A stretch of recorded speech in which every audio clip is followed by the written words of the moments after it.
tempatkan imanmu pada Sang Yesus. Iya, udah pinter.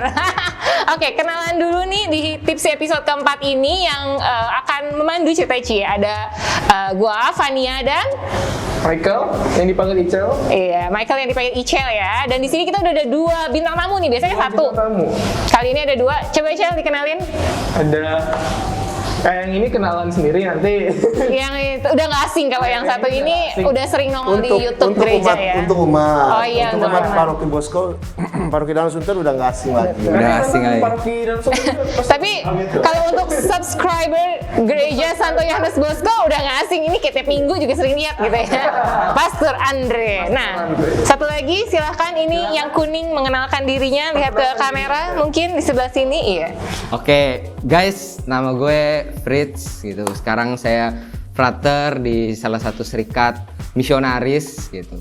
Dan sekarang saya di novisiat Xaverian di komunitas Bintaro. Saya udah 5 tahun lah kurang lebih menjalani jalan hidup yang berbeda dari yang lainnya. Itu saya umat Paroki Danau Sunter, wilayah Santa Maria. Jadi kita sewilayah. Makanya sekarang kita jadi host Pride. karena Maria juga. Iya. Ini ya eksklusif wilayah ya. Hidup Maria gitu. Sombong memang. Oke, hari ini kita bakal ngobrol-ngobrol, temanya apa, Cel? Temanya lebih dalam ya. Temanya panggilan hidup membiara. Oh ya, ini mungkin karena kenapa sih kok pada pakai maskeran semua, kan mukanya nggak kelihatan gitu. Jadi kayak kurang ekspresionis gitu ya. Jadi Tetap kita pakai masker karena protokol kesehatan. betul. Sekarang kan memang dari KJ sendiri kebijakannya tuh karena kasus COVID yang makin tinggi, jadi semua harus benar-benar taat banget sama protokol kesehatan ya. Jadi kita pakai masker. Pakai masker. Kalau mau tahu mukanya nanti silahkan lihat di IG kita loh. Di bawah sini ya, tolong ya. Oke, kita mulai ngobrol-ngobrol aja nih, Cel. Mungkin kamu dulu. Oke, karena misalnya temanya ini cukup dalam ya. Ini ada pertanyaan nih buat Pastor dan Fritz ya. Hidup membiara itu panggilan atau cita-cita sih? Coba dulu jawab. Pastor duluan. Enggak dong, Fritz dulu Oke, dong. saya. Lu lempar di pastor nih katanya. Ya, sejauh pengalaman saya ini sebuah panggilan gitu. Dari mana kamu awalnya itu tertarik dulu dengan sosok saya, tertarik dengan sosok imam, dengan kehidupan mereka. Ketika saya melihat Ekaristi, perayaan Ekaristi itu imam dengan kasulanya, dengan jubahnya yang keren. Dari situ saya mulai tertarik di situ. Dan panggilan itu lebih dalam daripada cita-cita. Dimana walaupun segala konsekuensinya yang berat gitu, maupun gak selalu senang, banyak kesedihan, banyak juga tantangan dan rintangannya, tapi tetap bisa berjuang, tetap mau mengorbankan segala sesuatu untuk panggilan itu. Jadi hidup religius itu adalah sebuah panggilan yang berasalnya juga dari Allah gitu. Oke, kalau Ya kalau kita dengar sabda Tuhan kan memang bukan kamu yang memilih aku, tapi aku yang memilih kamu. Berarti memang bukannya dari individu yang bercita-cita, tapi memang Tuhan yang berkenan manggil dia. Kalau seandainya ada orang yang pengen gitu ya, anggaplah cita-cita gitu ya. Tapi kalau memang Tuhan nggak panggil, di tengah jalan pasti akan kandas. Mungkin dia akan nggak betah, dia nggak nyaman, ada 1-2 kesulitan, dia langsung putus asa gitu loh ya. Tapi kalau Tuhan yang manggil, biasanya Tuhan akan memberikan kemampuan, memberikan modal. Kalau udah kabur pun dipanggil lagi ya biasanya. Iya. Contohnya siapa nabi yang dimakan ikan paus itu? Yunus. Yunus itu kan dipanggil tuh untuk jadi nabi ke Niniwe, dan dia nggak mau, dia malah pergi kebalikannya. Harusnya dia ke kalau di peta saya menghadap ke Petania, Niniwe di sebelah kanan, dia malah ke kiri, menjauh. Tapi apa yang terjadi? Kehendak Tuhan, dia dicaplok ikan paus, dimuntahin di Niniwe. Ya. Tapi tetap ya, apapun juga panggilan itu dengan kebebasan, dijawab dengan kebebasan. Biarpun Tuhan mau, tapi kalau orangnya sendiri nggak mau ya susah gitu. Nah, gini nih, kan katanya dipanggil. Bagaimana cara pastor dan Fritz tahu gitu ya. panggilannya tuh gimana gitu. Apa kayak kalau dulu tuh kayak kita baca di Alkitab kayak Samuel gitu kan dipanggil kan, Samuel gitu, jadi kan kepanggil gitu. Kalau ini gimana nih tahu panggilannya? Ya, ada banyak cara sih ya. Ada banyak cara Tuhan mengusik hati anak-anak muda. Kayak Fritz pasti juga terusik awalnya bagaimana, nanti kita dengar dia deh. Tapi ada banyak cara, misalnya ada saya tertarik awalnya karena SDB fraternya gaul, enak. Kita ngobrol nyambung, dia suka olahraga, saya juga suka basket. Awalnya dari situ, tapi lama-kelamaan pasti bukan itu alasannya. Kita nggak mau masuk membiara ikut panggilan cuman karena mau main basket, main bola. Kan biasanya ya kalau frater-frater kan karena setiap hari olahraga otomatis kan hebat lah olahraganya ya. Selalu kita jadi terpesona gitu loh. Banyak sih alasannya, ada yang karena kebetulan aja ngikut temen. Ada yang pokoknya awal-awal alasan bisa nggak wajar, nggak bagus lah. Tapi dalam proses pembinaan itu nanti akan dibentuk. Nah kita tanya Fritz, dia kan selesai SMA. Yang masih anget nih. Iya. Masih anget-anget banget ya. Dulu waktu SMP kenapa mau milih SMA seminari, abis seminari kenapa mau lanjut. Nah itu Fritz, gimana itu Fritz? Coba gimana Fritz? Jangan bayangin kalau misal gue kayak Santo atau enggak nabi-nabi yang langsung dipanggil gitu. Fritz, ayo jadi Romo. Oh enggak, gue itu serem banget sih, serem banget. Gitu. Nah kalau misalnya gue tuh awalnya dari kecil itu yang tadi tertarik gitu sama sosok imam gitu, dengan kasulanya, dengan ketika dia ngangkat piala, ngangkat host itu bagi gue keren gitu. Tapi lama-lama gue kenal mereka, kenal frater-frater SDB juga, ngerasa kok hidup mereka kok unik ya, beda dari yang lain gitu. Hidupnya teratur dan jauh lah, kan kita kalau bisa kita combine hidupnya yang awam dengan kehidupan religius kan beda. Dan di situ saya mulai tertarik gitu. Dan di situ saya mulai mengenal. Dan saya coba live in, saya melihat secara keseluruhan dan akhirnya saya semakin tertarik. Dan disitulah cara Tuhan itu memanggil gitu. Ketika saya kecil pun saya juga suka main misa-misaan gitu. Iya sumpah.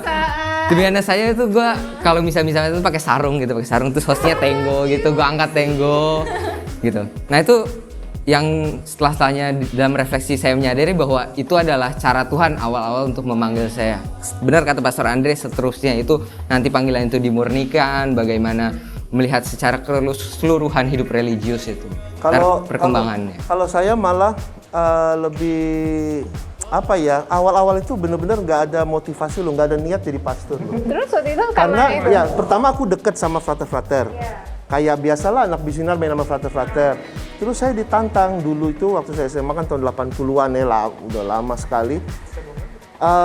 Iya, saya kan suka adventure, suka naik gunung, suka pergi-pergi lah. Nah, saya ditantang karena saya pembinaan pertama saya itu di Timor Leste, Timur Timur. Jadi masih suasana perang. Nah, saya tuh pengen ke sana ngelihat sebenarnya kayak apa sih gitu loh. Sebenarnya cita-cita saya dulu itu pengen jadi jurnalis, reporter. Makanya aku ke sana pengen lihat, masuk ke sana gimana. Aku masuk ke sana, mulai pembinaan pun juga nggak begitu. Saya banyak protes waktu itu, hidupku kayak begini gitu. Tapi kemudian suatu ketika pastor ajak saya untuk ke desa. Ikut misa, ada bina iman, dan di sana baru saya terketuk hatinya, oh ya saya mau jalanin hidup kayak gini. Tapi awalnya ke sana itu Tuhan yang membimbing memang misteri sekali. Unik panggilan dari Tuhan itu. Iya, pertama paling kayak caranya unik, udah dijalanin, mungkin baru akhirnya menemukan ya, oh bahwa nih kayaknya gue benar-benar dipanggil nih sama Tuhan untuk di jalan ini gitu. Nah tapi kan kayak misalnya nih udah dipanggil, terus udah ngejalanin pun ada nggak sih pernah kayak apa ya namanya, kayak kita manusia tuh adalah rasa ketakutan atau ragu gitu. Nah itu pernah ngerasain nggak Pastor Andre maupun mungkin apalagi Fritz nih yang lagi baru masuk komunitas kan masih ragu pasti gitu, ada lah gitu. Kayak salah jalan gak sih gue gitu. Iya kalau misalnya gue tuh justru kalau misalnya kata pastor yang membimbing saya bahwa justru keraguan itu harus ada gitu. Kalau justru kalau misalnya nggak ada keraguan sama sekali, nggak ada ketakutan, kekhawatiran, itu kayak ada something wrong gitu. Jadi nggak concern sama makanya kan karena salah satu yang gue takutkan itu saya kayak orang tua gue nanti kedepannya sama siapa, apalagi saya anak tunggal kan. Nah terus orang tua saya kedepannya sama siapa. Nah itu akhirnya dibantu gitu, kita melihat bahwa karya Allah itu luar biasa gitu. Banyak kok anak-anak tunggal lainnya yang meninggalkan hidupnya demi Tuhan itu akhirnya orang tuanya banyak yang ngurusin gitu. Jadi balik lagi kepada iman gitu. Itu salah satu ketakutan kalau ada lain bahwa kok yang lain tuh hidupnya sukses, kenapa gue jadi hidupnya kayak gini ya gitu. Tapi balik lagi saya menyadari bahwa ini kan pilihan saya udah pilih hidup seperti ini dan pada dasarnya kan ini yang memang dari dalam hati saya gitu. Walaupun kadang-kadang mikir kayak di luar lebih enak deh, kayak lebih enak. Nah, itu ya pikiran-pikiran dan godaan-godaan yang bagaimana kita diajak untuk lebih setia menjawab ya setiap harinya. Ada sih, ya pastilah. Keraguan-raguan pasti ada karena kan Fritz tadi udah kasih tahu bahwa ketika Tuhan manggil tuh dia nggak muncul kayak Samuel atau kasih mimpi. Malah kalau kasus saya aneh karena sebelum saya pergi ke Timur saya sempat sakit. Namanya sakit terus saya kayak mimpi. Di mimpi itu justru dibilang begini, ada Don Bosco muncul. Saya kan SDB. Jadi saya tahu cerita Don Bosco. Nah Don Bosco itu datang waktu saya sakit, saya tidur dan dia bilang, kamu nanti jadi Salesian tapi kamu tidak akan bisa sampai akhir. Mimpi saya bilang begitu. Kamu tidak akan jadi Salesian sampai akhir, tapi adikmu iya. Nah itu sempat kebawa kepikiran. Karena kemudian ketika saya sudah masuk, berapa tahun kemudian adik saya masuk seminari. Dan dia juga jadi SDB. Nah, tapi ternyata ke depannya malah dia yang keluar, saya yang lanjut. Ya itu kan mimpi. Katanya sih kata pembimbing saya nggak perlu percaya sama mimpi. Jadi tahun-tahun pertama kebawa tuh pikiran kayak gitu. Tapi selalu ada keraguan-raguan kayak Fritz kan, ngapain di sini, orang-orang teman-teman udah pada sukses, punya istri, kalau kamu kan belum lah. Belum, saya belum punya istri. Mungkin tunggu Ical dulu nanti punya istri ya. Jadi pernah sih sempat ngitung-ngitungan kayak gitu, kita waduh, gua ngajar seminari, ngajar nih itu, kerja ini itu, kalau di luar mungkin bisa berhasil, tapi di sini nggak punya apa-apa. Kayak ada hitung-hitungan pasti ada. Tapi ya sekali lagi, kalau saya patokan saya adalah saya bahagia. Sekarang ini saya bahagia, nggak perlu cari yang lain, nggak perlu ngelihat. Saya juga bisa kan kalau mau menikah punya anak gitu bisa, tapi nggak perlu lah cari. Yang saya lihat ini, aku udah puas, saya bahagia, jalanin aja. Meskipun kadang ada keraguan, kadang ada hal seperti itu, ya, belum sampai kayak Tuhan kasih saya krisis atau kesulitan yang berat sekali sampai saya membandingkan lalu akhirnya memutuskan pilih jalan yang lain. Enggak sih, ya, tapi ada kesulitan, ragu-ragu ada, ya Fritz ya. Pokoknya kita ngerjain sesuatu kan ada aja gitu ya ragunya. Apalagi dia tamat SMP, si Fritz ini kan langsung masuk SMA seminari. Zaman masa muda itu dia di seminari loh. Kalau saya kan SMA di luar. Nah, kita mesti tanya-tanya Fritz nih, gimana SMA di seminari gitu. Tapi mungkin sebelum itu, ini kan banyak yang mungkin anak-anak OMK juga yang pengen tahu gitu ya, kalau jadi pastor tuh kayak gimana sih sebenarnya tahapannya gitu, atau ada batas umurnya gak sih? Mungkin siapa tahu nih ada teman-teman OMK yang kayak kadang-kadang tuh kepikiran kayak jadi pastor mungkin enak juga atau gimana gitu.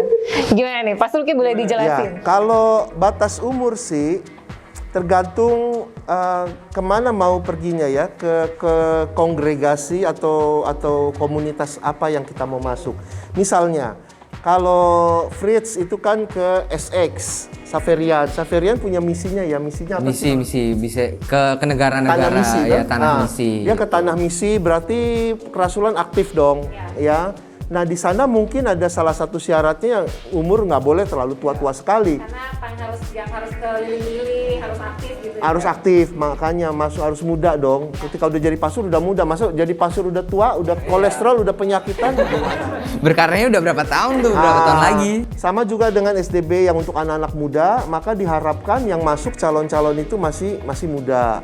Kalau di SDB sih, kalau tamat SMA kan biasanya kalau tamat 18 ya. 18 ditambahin lah mungkin 3-4 tahun. Jadi umurnya maksimal 22 atau 23 tahun. Kalau tamat SMA. Kalau udah kuliah mungkin di umur 26 maksimalnya. Di atas itu nggak boleh, nggak bisa.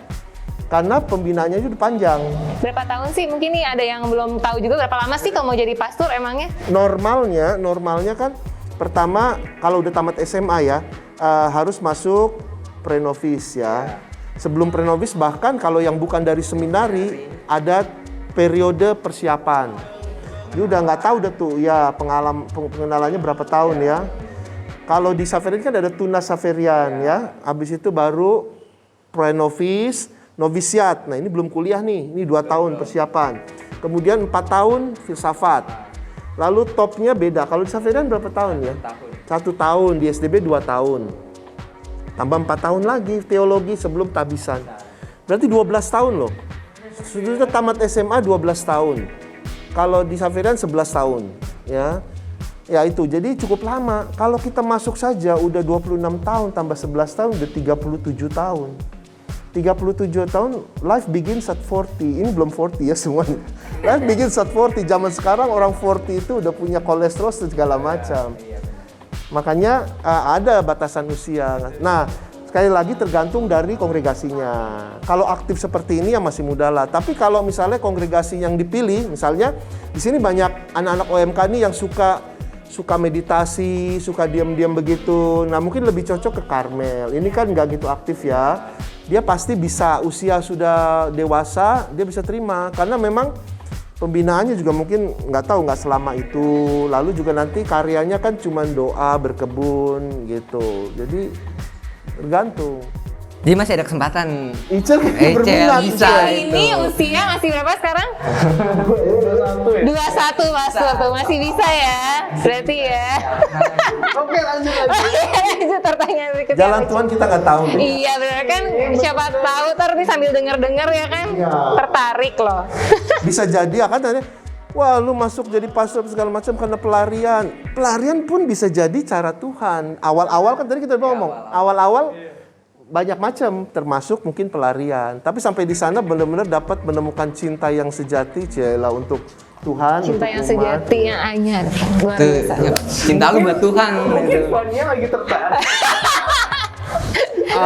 Kayaknya fokus pertanyaan ya. Iya ya, nanti kalau ngomongin. gitu nanti kita yang ditanya loh ini ya. Oke lanjut ya. Lanjut, Cel. Oke. Mau tanya nih, Fritz. Kalau lu sekarang tuh di apa sih? Iya di frateran. Frater ya. Terus kalau kayak gitu apa sih bedanya Pak? Bruder, frater, sama pastor tuh apa bedanya sih? Atau itu memang kelasnya aja atau gimana? Oh ya, jadi awal-awal tuh kita bisa bebas mau milih jadi frater, mau jadi bruder gitu. Tapi yang jelas cowok nggak bisa jadi suster ya. Jelas.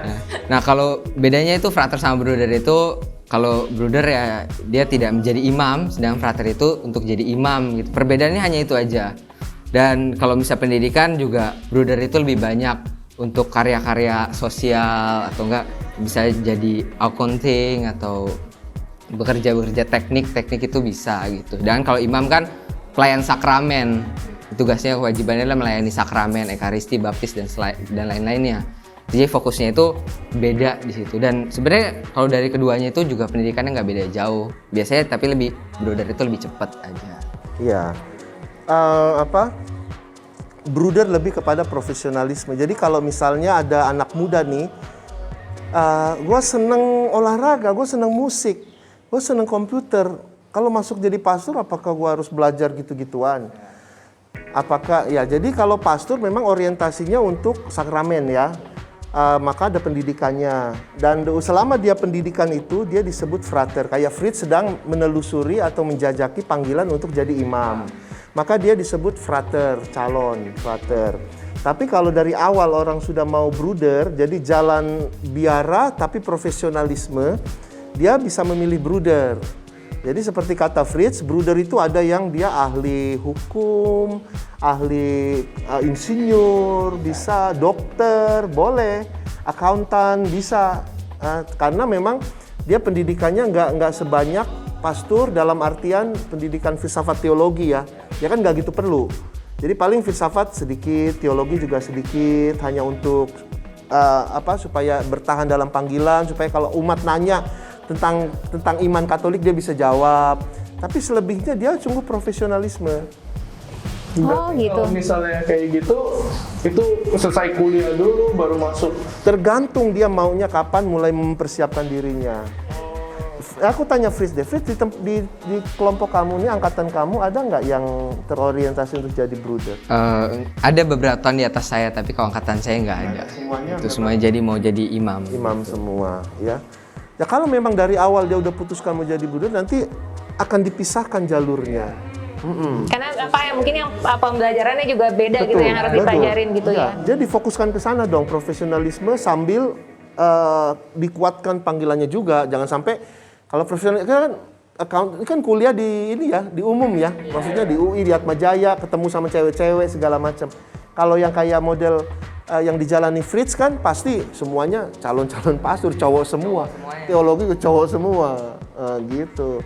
Makanya beda jalurnya, beda pembinaannya. Menarik.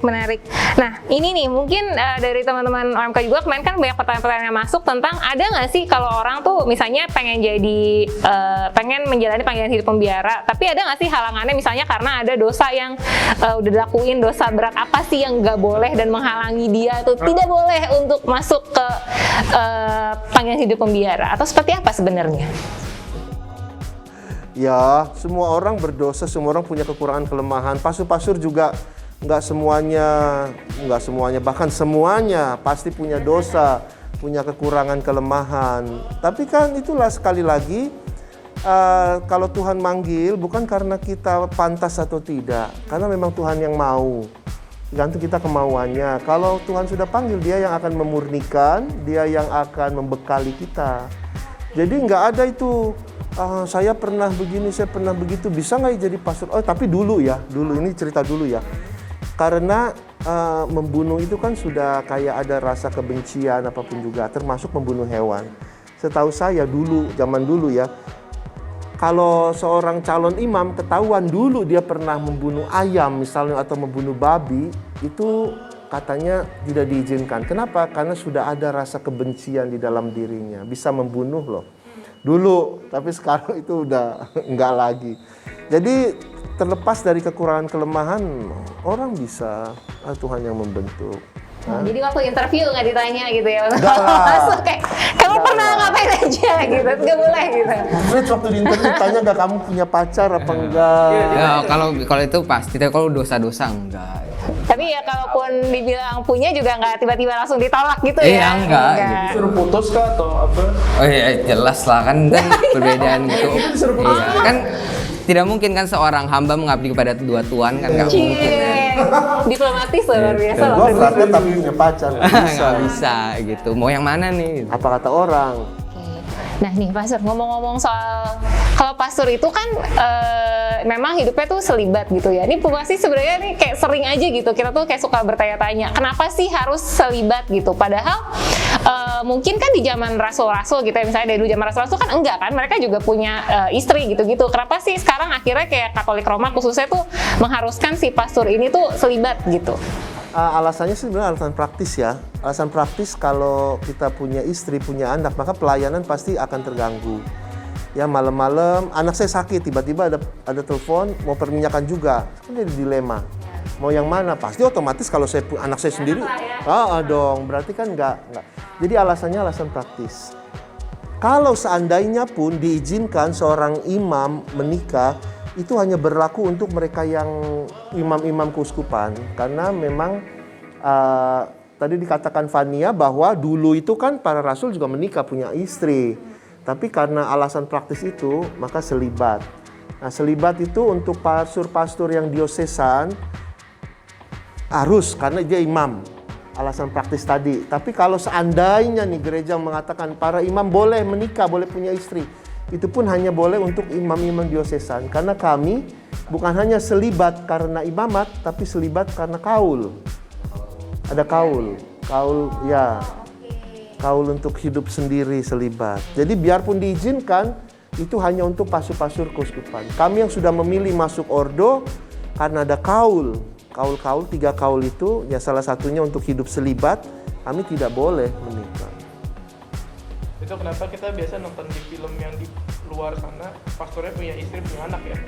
kebanyakan anak, tapi itu nggak tahu beda gereja kali bukan Atau Katolik beda Roma gereja, kan? ya. Satu bisa jadi beda gereja, dua bisa jadi ya itu skandal, maksudnya ya yang Kalau nggak boleh perempuan kenapa Pastor? Soalnya kan sekarang tuh kayak namanya mungkin cari panggilan tuh udah makin ya pasti ada tantangannya gitu di masa sekarang, dan sebenarnya kenapa sih nggak boleh perempuan gitu yang jadi imam? ya, berdasarkan bidang? karena panggilan kepada imamat itu adalah panggilan untuk menjadi gembala, menjadi pemimpin. Yang namanya pemimpin, ya mohon maaf untuk yang apa sih namanya feminisme ya, feminisme ya. Mohon maaf, tapi memang kepala yang namanya figur dari dulu ya, kepala dari kitab suci juga dipilihnya yang sebagai pemimpin kan laki-laki. Jadi memang gembala itu laki-laki. Meskipun nggak bisa kita sangkal bahwa perempuan itu juga banyak yang bisa punya kemampuan lebih bagus daripada laki-laki. Misalnya bisa saja kamu berkhotbah bagus lebih daripada laki-laki. Bisa saja juga, toh Misa juga hanya membaca saja kan, udah disiapkan, kenapa nggak bisa? Tapi panggilan itu buat laki-laki menjadi pemimpin. Kepala rumah tangga biasanya laki-laki. Bapak, kepala rumah tangga. Status bapak itu ya memang untuk laki-laki, bukan untuk perempuan. Biarpun misalnya istri saya bisa betulin listrik, bisa naik atap, betulin yang bocor, tetap nggak bisa disebut Bapak Fania, nggak mungkin. Dia tetap Ibu Fania. Berarti mungkin nggak tahu ya, menurut aku ini kaitannya dengan tradisi gereja juga ya sebenarnya berarti ya? Iya, tradisi gereja dan dasar kitab suci juga memang laki-laki. Pimpinan itu laki-laki. Oke, Fritz. Selama di seminari, pernah gak sih naksir? Wah, jangankan naksir, gue deketin tuh. Gimana tuh? Jadi ceritanya ini kan gue udah mutusin ya untuk masuk seminari, masuk tahun pertama, tahun kedua. Nah karena saya dari seminari Wacana Bakti di Jakarta dan itu gabungan dengan SMA Gonzaga gitu, sehingga kami satu kelas pun juga barengan dengan perempuan, dengan laki-laki yang non seminari. Nah kan muncul kan, wih cakep, apalagi SMA kan, waduh gairahnya tinggi nih, wih cakep tuh yang itu. Wah deketin gitu, terus dia mau deket ulang tahun. Nah terus saya inisiatif aja sendiri nih, wah kan lagi proses deket kan, saya minta tolong teman saya anak Gons untuk ngebeliin boneka gitu. Akhirnya gue kasih bonekanya gitu, makasih gitu. Bahkan teman saya ada yang akhirnya setelah lulus pun juga yang seminari akhirnya nggak lanjut, itu tetap bareng sama anak Gons itu ada. Jadi kalau naksir itu jelas itu manusiawi banget, wajar. Tapi bagaimana saya sebagai frater, sebagai calon romo itu ngolahnya itu loh. Bagaimana rasa sukanya itu bukan saya menjadi miliknya dia, tapi bagaimana saya bertanggung jawab atas panggilan saya menjaga jarak, menjaga batas-batas kewajaran gitu. Kalau wajar banget sih. Nah, iya, soalnya kan namanya juga bagi SMA gitu, pasti kan ketemu cewek, masa aduh naksir mah ada lah. Kalau pastor gimana nih? Mungkin kan waktu zaman frater lah mungkin, atau gimana gitu. Itu cinta pertama, Fritz. enggak, itu cinta kesekian gitu. Ya, kalau saya sih ya pengalaman pribadi ya memang ada. Cinta pertama. Mudah-mudahan dia nggak nonton ya. My one and only ya, first time, tapi ya yang namanya cinta pertama nggak dilupakan lah ya. Tapi ya memang kalau suruh memilih ya nggak milih dia lah. Ada seperti dia bilang tadi SMA, apalagi SMA di luar, bukan kayak gitu. Saya tetap malah jalan pacaran, jalan TTM lah, jalan begitu, jalannya Deket-deket aja belum jadi gitu. panjang lah itu cerita, nggak usah diceritain. Pokoknya ada lah. Tapi kemudian ya tantangan untuk melihat kehidupan lain yang lebih menantang itu saya lebih pengen waktu itu ya, masa muda ya. Gue pengen tahu hidup itu, maka dijalanin lah. Nah, seiring berjalannya waktu ya mulai lupa, mulai lebih kenceng tarikannya. Tadinya kan di tengah-tengah nih, kalau ibaratnya kan antara jadi pastor sama pacar nih di tengah-tengah.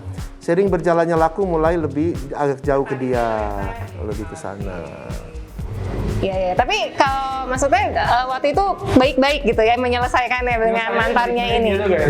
Bukan tiba-tiba hilang gitu. Baik-baik, tadi kan sebelum acara ini kan kita sempet ngobrol ya. Waktu itu sih aku bilang ya dia nggak percaya aja. Kita ke makan bakmi, terus aku bilang, aku mau ke Timor, masuk seminari. Kata, lu model lu mana bisa, mana percaya. Padahal ya makanya kita waktu itu sih kalau aku ya nggak ngakuin pacar, dia juga nggak juga kita bilang pacar. Meskipun semua orang berpikiran kami pacar, cuman deket aja, sering jalan bareng apa segala. Tapi nggak pernah ngomong lu itu pacar gua itu pacar lu. Nggak pernah ngakuin seperti itulah. Cuman temen deket suka ini, kayaknya dia ada hati juga dan aku juga ada juga hati beneran. Cuman belum sampai ke tahap itu. Jadi cuman dia bilang, gue pengen coba ke sana, pengen ke Timor gitu, seminari. Mau paling seminggu dulu udah keluar ke segala macam. Dan ya masuk ya lupa lah. Tapi kemudian apa sih istilahnya? Dia rupanya menunggu. Cielah. Ya udahlah, jadi memang waktu pas saya tahbisan pun juga dia tetap belum menikah. Saya Tungguin apa yang udah beresah nih baru kita lagi nih gue berarti. nggak ada harapan lagi deh, dia udah jadi pastor. Tapi selama misalnya kalau waktu aku libur nih, pulang ke rumah libur, teman-teman pasti ngomong, lu mau nggak ke rumah situ? Ayo. Ya ada rasa ingin, tapi aku sih nggak main api ya, maksudnya ya kalau emang udah tinggalin lah. Kita jadi cowok harus, lu nggak bisa, kata Fritz kan mendua gitu ya. Kalau udah pilihan ini ya ini, ngapain harus lihat kiri kanan lagi. Meskipun masih ada hati, tapi udahlah, aku kesini. Oke, ini ada pertanyaan tambahan, Fritz. Oke, ayo boleh nih. Ini tapi dari gue ya. Heeh.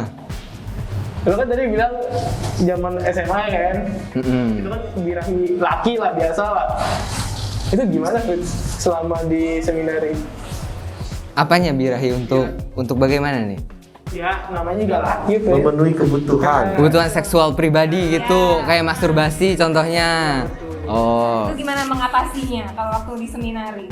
Fasenya itu beda ya, ketika masih seminari, ketika di Pranvis novisiat, ketika sudah menjadi frater, menjadi Roma, itu fasenya akan semakin lebih. Nah kalau misalnya di seminari kan, oke, kita coba nih bagaimana menghidupi hidup selibat gitu. Oke, berarti kita nggak ada pacar gitu, mencoba hal seperti itu. Nah pasti jatuh bangun kan gitu. Apalagi kan cowok kan, kita birahi, kita kan bisa setiap saat kan gitu. Nah itu kan bisa naik turun kan. Itu ada fasenya gitu. Jadi bagaimana kita sadar, oh iya saya ini udah masuk nih jalan panggilan Tuhan nih, udah sebagai seminaris gitu. Pada saat itu mencoba untuk sadar, oke, berarti ya dikurangin gitu. Ketika fasenya saya sekarang sudah jadi frater pun juga tuntutannya jauh lebih berat lagi gitu. Bagaimana kamu menghidupi benar-benar kemurnian gitu. Kan seksualitas kan gak cuma sama lawan jenis, mungkin juga dengan sesama jenis atau enggak dengan segala macam hal. Itu seksual itu luas sekali. Itu juga diolah gitu. Itu pengolahannya itu ada pengolahan psikoseksual, bagaimana hubungan afeksi kamu itu ada pengolahan. Emang ada bimbingannya juga. Iya, itu ada bimbingan ya? Gitu. Ada praktisi psikologi itu yang sangat membantu gitu. Jadi dampingannya sangat kuat. Menarik untuk masuk atau gimana tuh? Sebenarnya menarik, ternyata ada bimbingannya juga gitu. Nah, ngomongin kaul nih, kan tadi udah sempat mention tentang kaul kemurnian. Kan ada 3 kaul ya, kemurnian, kemiskinan, sama ketaatan. Nah, kalau dari antara 3 kaul ini nih yang paling challenging gitu menurut Pastor Andre dan Fritz apa? Pastor Andre dulu deh, mungkin yang sudah menjalaninya lama nih. Beda-beda juga, seperti tadi Fritz bilang, seiring perjalanan waktu, kita juga orang yang membiara, namanya manusia berkembang secara psikologis juga, psikologis maupun biologis juga, maksudnya beda. Remaja, dewasa, midlife, udah agak usia, itu beda. Kebutuhan biologis, psikologis juga sama. Maka penghayatan kemurnian seperti tadi, didampingin, dikasih tahu. Makanya kan kita tahu bahwa itu bersalah bukan hanya karena memang itu dosa, tapi juga suara hati mengatakan, sehingga membuat kita akhirnya perlahan-lahan mengurangi kebiasaan untuk misalnya bermasturbasi ataupun mencari kebutuhan pelampiasan kebutuhan seksual. Termasuk juga kaul-kaul pasti, misalnya kalau masih Fritz kita, misalnya kayak gini, mungkin yang paling sulit untuk dia kemurnian ataupun mungkin kemiskinan karena melihat teman-temannya bergaul kayak gini, lingkungannya gadget segala macam ya, harus minta izin, nggak boleh ini. Itu udah gedean lagi, lebih kenceng kemurniannya misalnya. Jadi setiap tahap ada beda-beda. Kalau sekarang ini misalnya untuk saya yang umurnya udah gocap lebih ya, itu mungkin lebih pada ketaatan. Nah, dan anak muda juga pasti ada, cuman dia punya kadarnya itu beda-beda. Dari 3 kaul beda-beda. Yang mana yang paling kenceng, kurang kenceng, sama lemah sekali. Kalau untuk saya umur segini, biasanya ketaatan, ya, untuk taat pada pimpinan segala macam. Kemurnian, kemiskinan udah nggak begitu masalah. Ya. Jadi masing-masing tahap itu ada periodenya sendiri kayaknya. Jadi kalau saat ini saya ketaatan, kalau Fritz mungkin ya nggak tahu itu kali ya, kemiskinan, kemurnian. Oh kalau saya sebenarnya tiga-tiga itu ya berat juga ya, itu berat juga ya, berat nih. Tapi maksudnya ada yang karena kan sudah 5 tahun kan kita berlatih, kita mencoba menghidupinya. Karena menyadari bahwa ya benar, gak jauh-jauh bahwa kemurnian itu satu hal yang butuh rahmat gitu, butuh rahmat dari Tuhan. Tapi yang membuat kita ini bisa bertahan setia dalam kaul-kaul itu adalah karena ada hidup komunitas, hidup bareng bersama-sama ini loh. Ini yang bagus ya.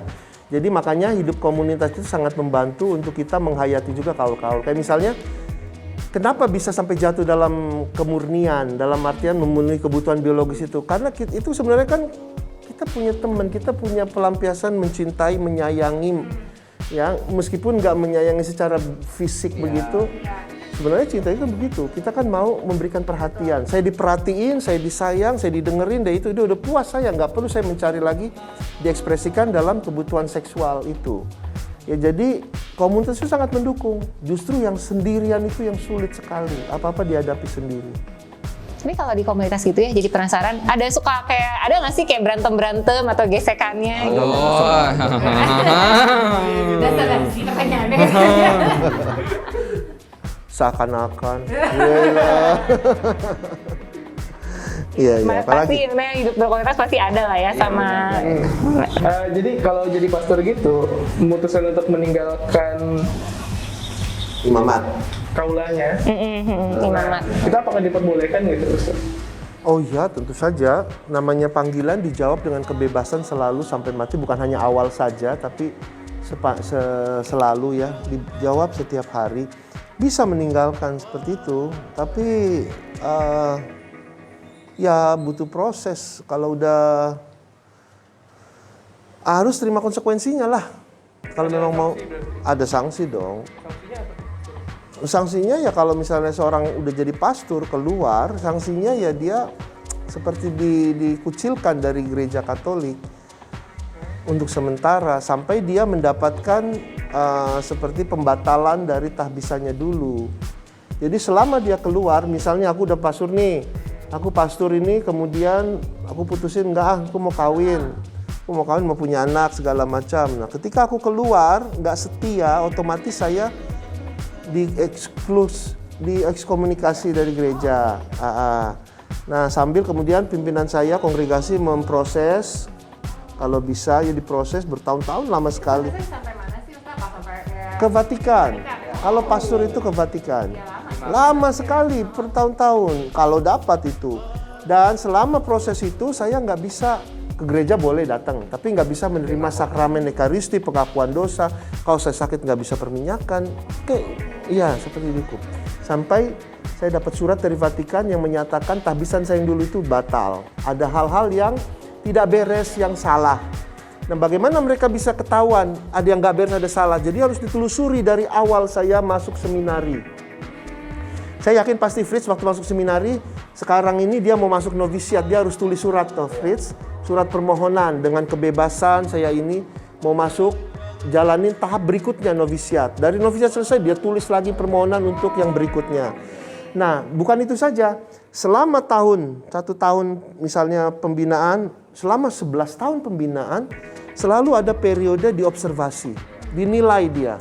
Jadi wah si Fritz anaknya kayak gini, doanya begini, relasinya begini, penghayatan kaulnya bla bla bla, ada catatannya semua. Nah di sanalah mereka telusuri di mana ada celah, ada lubang. oh ternyata dia memang harusnya jangan ditabisin karena ada kesalahan, dia udah berkali-kali ini pacaran misalnya, ketahuan pacaran, dia udah berkali-kali ini ada kecenderungan untuk itu. Jadi untuk nggak melawan, nggak taat, akhirnya diambillah poin-poin itu untuk bisa membatalkan tabisannya. Oke, berarti untuk pembatalannya pun harus sampai dari dilakukan penelusuran, sampai udah nih ada nih poin-poinnya yang menunjukkan bahwa emang udah harus dibatalin, baru akhirnya bisa keluar pembatalan. Wah repot sih, gitu, betul. Ayo Fred, jangan putus tiba-tiba. Oke, ini kayaknya kan udah cukup panjang nih ya obrolannya.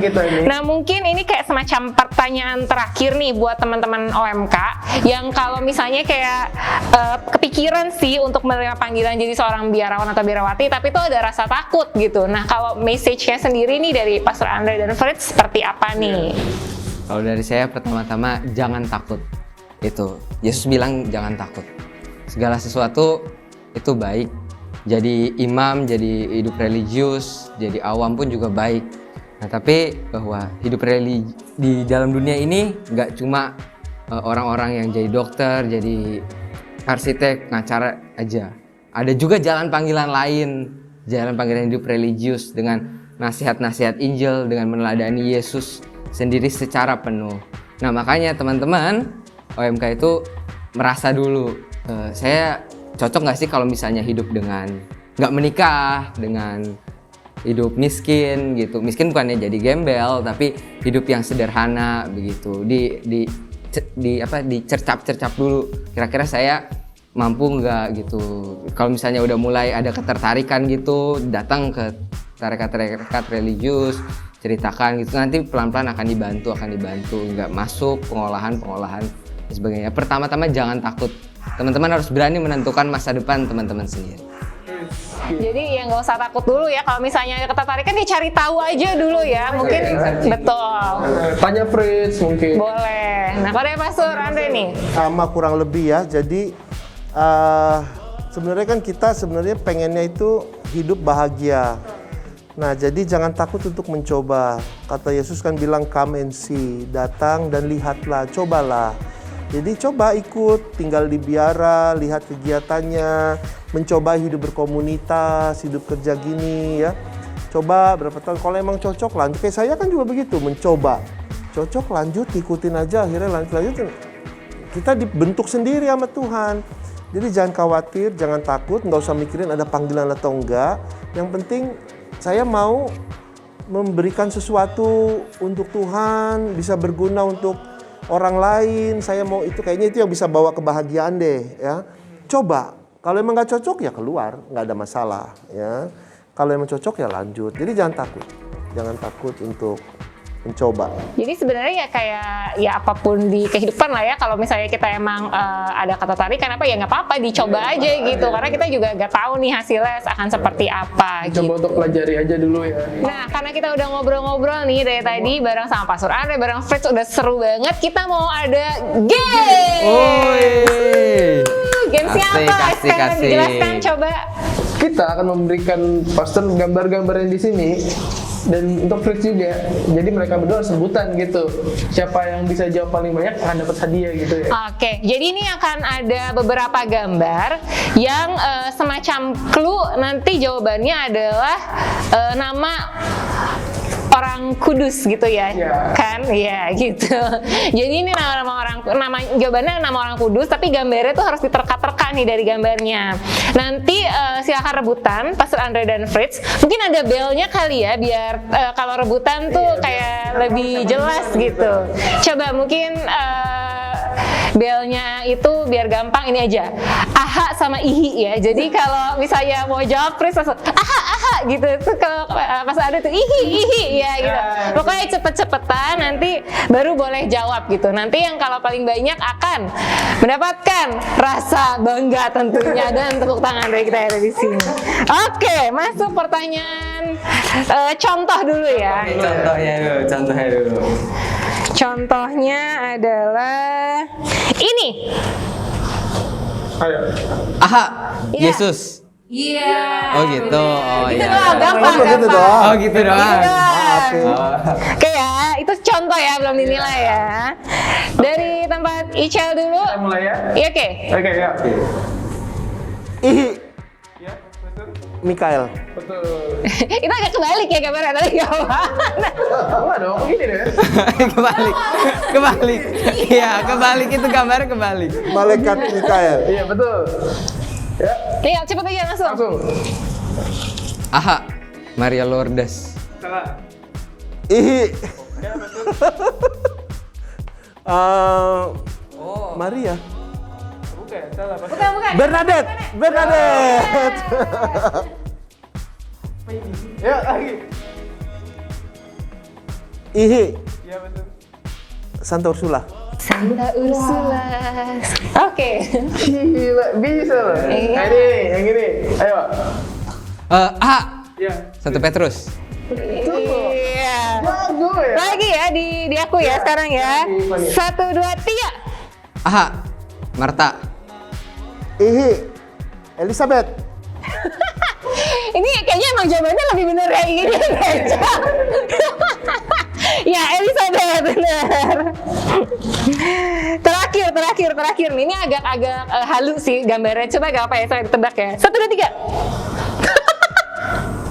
Ini kan lagi kayak orang sakit. Ya. Siapa yang kaitannya sama membantu orang sakit gitu? Ayo, apa? Ayo. Banyak banget ini. Orang Kudus ya. Iya, orang Kudus. Ya, yang kira-kira kita tahu lah, ini mah nggak mungkin jauh-jauh lah sama kita pertanyaannya. Ihi. Iya, pasti. Santa Teresa. Iya, benar. Nggak pikiran. Kayaknya gue bilang, jawabannya nggak mungkin jauh-jauh dari yang kita tahu aja nih, pasti nama orang Kudus ya soalnya. Oke, tadi skornya gue nggak ngitung lagi kalau boleh jujur. Banyak yang menang Mas Andre. Udah tua. Oke, nih hari ini kita udah ngobrol-ngobrol seru banget dan main games juga di Tipsy episode 4 ini. Thank you banget Pak Pastor Andre, thank you banget buat Fritz udah sharing-sharing. Nah, kalau berikutnya nih, kita rencananya kan bakal ada Tipsy episode berikutnya pasti. Cara tahu informasi, judulnya apa, bisa nanya-nanyanya di mana nih, Cel? Follow aja Instagram kita Santo Yohanes. @omk.sd_yohanes_bosco. Iya, gitu. Ada di sini ya. Ada di sini. Dua arisan. Jadi itu nanti bisa di follow untuk episode ke depannya, topiknya apa. Terus nanti teman-teman tentunya bisa nih kayak gini nih, ada pertanyaan apa yang membuat Gunda bikin penasaran atau iseng, ditanyain aja, nanti akan dijawab oleh narasumber berikutnya gitu.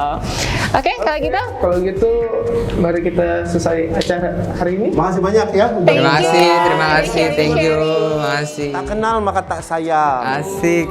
Oke, mengenal, ikutin Fritz, ikutin saya. Kita gembira ya, happy ya. Gembira, yang penting bahagia. Penting bahagia. Oke, kalau gitu semuanya. Sampai jumpa dan stay safe. Bye. Rekan-rekan, orang muda, siapapun yang menonton acara ini, Jangan lupa like, comment, and subscribe Gereja Santo Yohanes Bosco dan bunyikan loncengnya. Betul. Bye-bye.